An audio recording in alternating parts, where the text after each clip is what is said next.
Hello and welcome to another episode of Mic Drop, the weekly video series where we discuss emerging online marketing trends and what they mean for small businesses and franchises.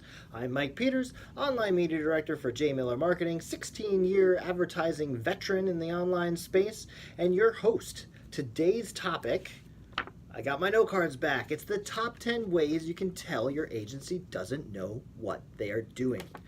So yes, this is a very fun topic for me. Hopefully none of these ways will apply to you J Miller clients out there.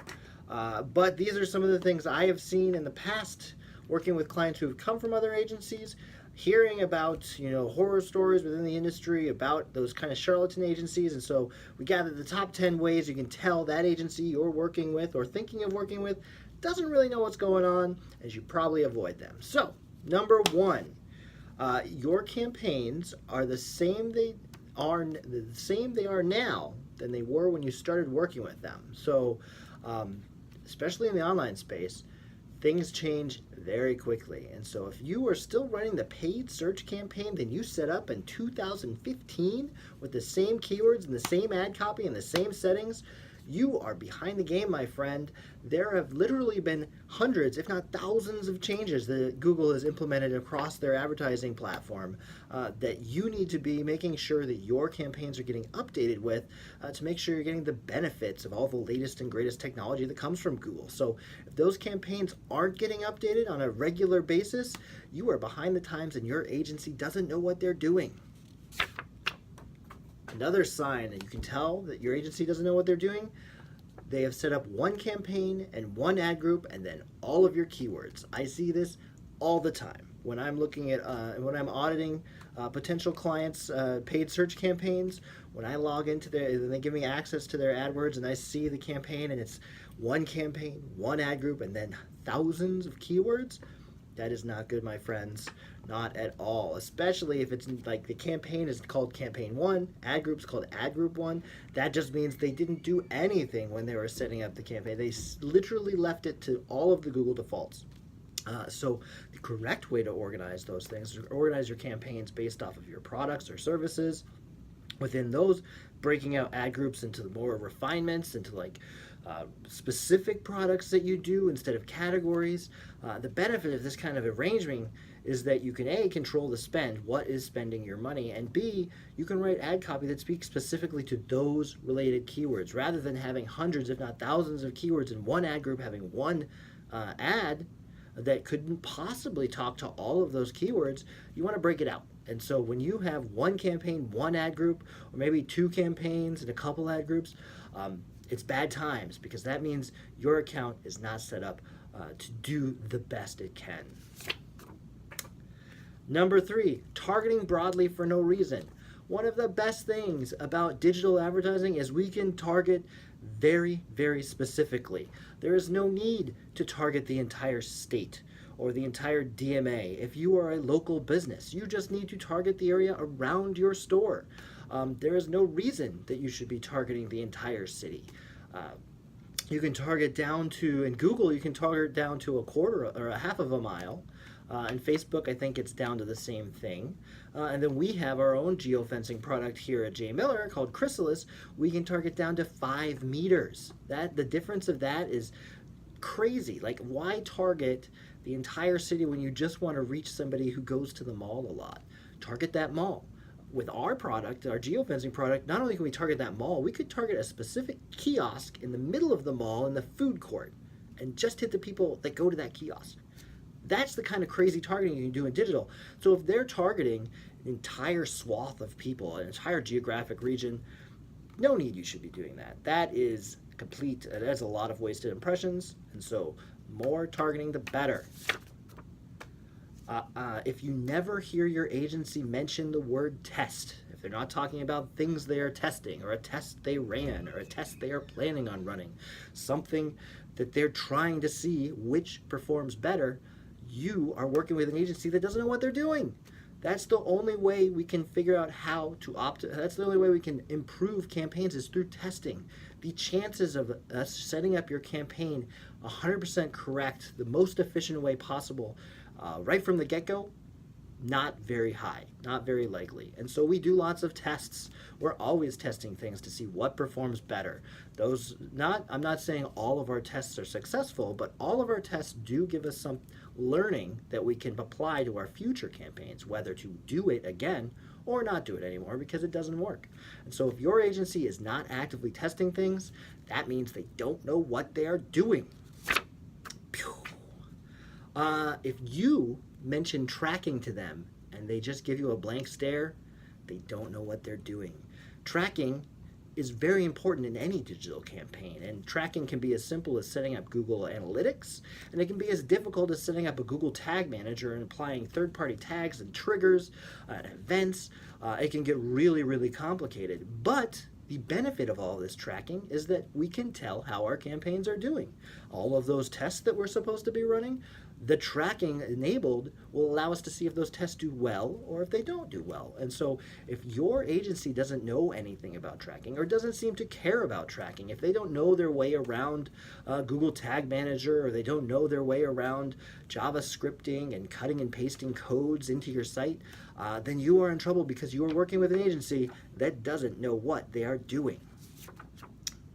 When you get your report at the end of the month, if you don't get any report, this is a bonus one. If you don't get any report, your agency doesn't know what they're doing because they don't want you to know what they are doing. They might not even know what they're doing. But if you do get a report and it's high on numbers and low or no analytics or analysis provided with that report, they don't know what they are doing. It's very, very easy to set up automated reports that spit out a whole bunch of numbers, but really the value of the agency is taking those numbers and analyzing them and then putting together an analysis so that you, the business owner, understand what they did, what they learned, and what they want to do moving forward. And so if you're not getting analysis along with this data dump of numbers, you might be working with an agency that does not know what they're doing. Sorry. They never come to you with new ideas. So in the online space, there are new products, new technologies coming out virtually daily. And every day I hear something new and exciting, and I'm like, oh, I want to do this for one of our clients. And so we're reaching out to clients all the time to talk about new ideas, new things we want to run by them, new things we want to get them on board with. And so if your agency is just simply happy running your Google ads or running your display ads or your Facebook ads and not out there, telling you about the new things that are out, even telling you about the updates to the things that they're running, Google, Facebook, then you are not working with an agency that knows what they're doing because they're not paying attention to the industry and letting you know about these new things. It goes kind of hand in hand with all that testing. All these new things we hear about, we of course rush out to go test. And so if they don't come to you with new ideas, they might not know what they're doing. Sorry. This is more of a customer service agency type question. Maybe it's not same for all agencies, but I know it's the same for us, or it holds true here at JMailer. But if you come to if your agency with a last minute request, something changed, we need to update this thing to be this, and they are told, no, I'm sorry, you had a 2-week window to change that, and that 2-week window is over. Sorry, we can't do anything about it. Our hands are tied. For the most part, that's not actually true. Especially in the digital space, we are very versatile, very flexible. The only limitation really is us putting in the manpower to get it done, and then waiting for a Google or a Facebook to approve the ad that we place. And so, for the most part, if you want to change, if it's Monday and you want to change your event for that coming weekend, no problem. You shouldn't get any fight back there because it's a very easy thing to change. Now with traditional stuff, there are, logs do close with radio and stuff, but oftentimes it's nowhere near as far out as what I've heard from other agencies. So if you're constantly hearing no's to all of your requests, you might be working with an agency that doesn't know what they're doing. If this agency comes to you and they're selling you just specific products, rather than a strategy and how these products come together to benefit your business, you might be working with an agency that doesn't know what they're talking about because they've just taken all of these products, the Google and Facebooks of the world, and kind of just thought of them as a commodity. And they're like, give us this much money for Facebook, and we'll charge you this much for running it. And we'll put you in a package. We'll combine Facebook and Google for this package. It's our triple tier package. If they're selling you packages instead of strategy, you're not working with an agency that knows what they're doing. You're working with an agency that is more of a salesperson than an agency, really. You really hire an agency for the strategy. And at J. Miller, we're channel agnostic. We don't care what channels you're running across. We want to give you the best strategy. And so we'll put together various advertising options that include multiple channels, but those channels are all designed to work together to deliver the strategy that we think will bring people to your store. And so if you're buying on products and not strategy, you may be working with an agency that doesn't know what they're doing. And finally, the most important part of any agency is thought leadership.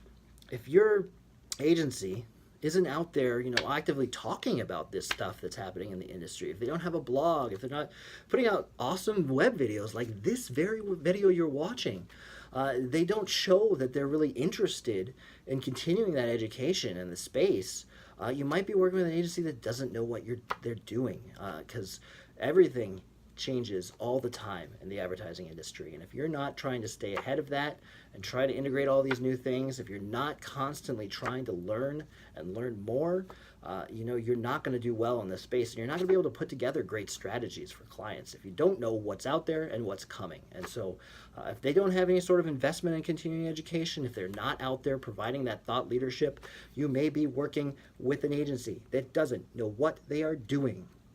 And that's the last one, guys. I hope you enjoyed it. Hopefully, if you're a J. Miller client, none of these apply to you. I don't think they do. They don't apply to any of the clients I work on.